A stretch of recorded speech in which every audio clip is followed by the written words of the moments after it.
பாமகவுல அன்புமணிக்கு எந்த உரிமை இல்லைனோ வேண்டுமெனா அவர் தனி கட்சி தொடங்கிக் கொள்ளலாம்னு அக்கட்சியின் நிறுவனர் ராமதாஸ் தெரிவிச்சிருக்காரு.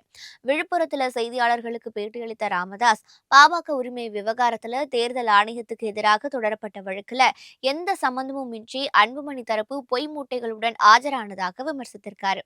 தேர்தல் ஆணையத்தில் வழங்கப்பட்ட ஆவணத்தில் தனது கையெழுத்து போலியாக போடப்பட்டுள்ளதுனோ, இனி தனது பெயர் படத்தை அன்புமணி பயன்படுத்தக்கூடாதுனோ, அதற்கு அன்புமணிக்கு உரிமை இல்லைன்னு ராமதாஸ் காட்டமா தெரிவிச்சிருக்காரு. பாட்டாளி மக்கள் கட்சி தங்களுக்கு தான் சொந்தம்னு நீதிமன்றத்துல சொல்வதற்கு வெட்கமாக இருக்கிறதுனோ, பாமகவில் தனக்கு அதிகாரம் இல்லைன்னு சொல்வதற்காகவா ஒரு பிள்ளை என வேதனை தெரிவித்த ராமதாஸ், கட்சிக்காக தான் உழைத்ததையெல்லாம் தற்போது சொல்லிக்காட்ட வேண்டிய நிலை தள்ளப்பட்டு விட்டேன் என உருக்கத்துடன் தெரிவிச்சிருக்காரு. 46 ஆண்டுகளாக உழைத்தவரை இப்படி தரைக்குறைவா பேசுவதா என கேள்வி எழுப்பிய அவர், தனது வீட்டில் பொருத்தப்பட்ட ஒட்டு கேட்பு கருவி தொடர்பாக புகார் அளித்தும் இதுவரை நடவடிக்கை எடுக்கவில்லைன்னு குற்றம் சாட்டியிருக்காரு.